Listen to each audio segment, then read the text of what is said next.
ते आपण आहोत आता गुजरातच्या पाटण या गावामध्ये.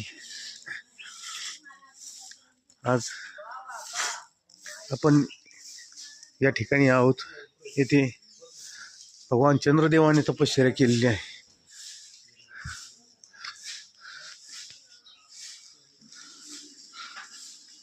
भगवान नंदी महाराज,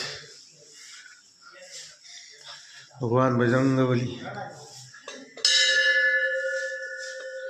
भगवान गणेश जी, ये चंद्रकेश्वर महादेव, माता नर्मदा विराजमान आहेत.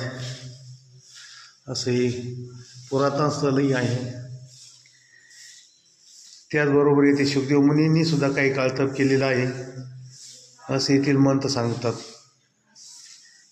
पण ही भगवान चंद्रदेवांची तपस्थली आहे नर्मदेवर.